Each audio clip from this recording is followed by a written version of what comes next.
2월 27일 하나님께 칭찬받는 인생 열왕기하 12장 1절에서 8절 말씀.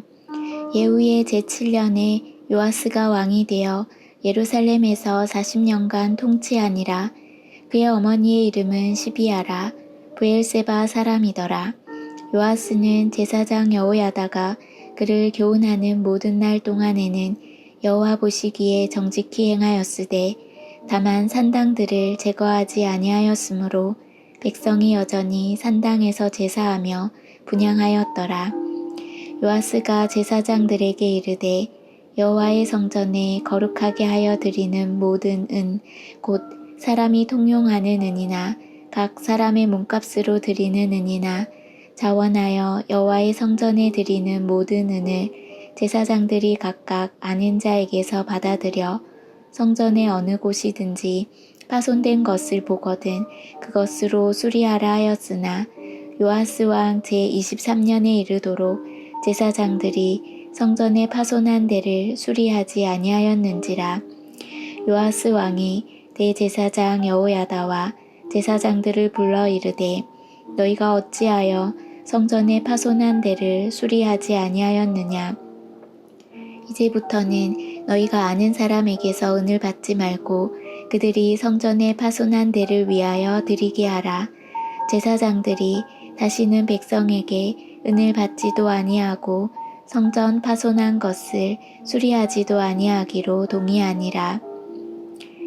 하나님께 칭찬받는 인생을 살아가기 위해 갖춰야 할 것과 없애야 할 것들을 생각해보고 즉시 실천에 옮기도록 합니다. 산당은 높은 곳을 뜻합니다. 산당은 이방신을 섬기는 장소로 솔로몬 성전이 지어진 이후 산당 예배는 금지되었습니다. 하지만 남왕국 유다의 선한 왕인 여호사밧도 산당을 철거하지 못해 백성이 조상들의 하나님 여호와께로 돌아오지 못하게 했을 정도로 산당 예배는 만연했습니다. 사회에도 그렇지만 교회에도 하나님께 칭찬받는 지도자와 일꾼이 필요합니다. 우리가 하나님을 기쁘시게 해드리며 그분께 칭찬받으려면 어떤 일을 계획하고 어떻게 실천에 옮겨야 할까요?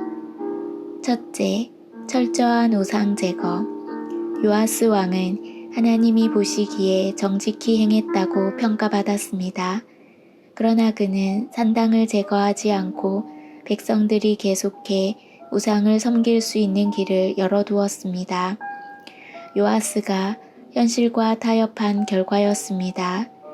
우리는 그런 잘못을 저지르지 않고 어떤 경우에도 우상을 내버려 두어서는 안 됩니다. 둘째, 성전과 예배의 회복. 부서진 하나님의 성전을 수리하고자 하는 마음이 컸던 요아스는 왕궁에서 지원하던 성전 비용을 백성들이 감당하게 했습니다.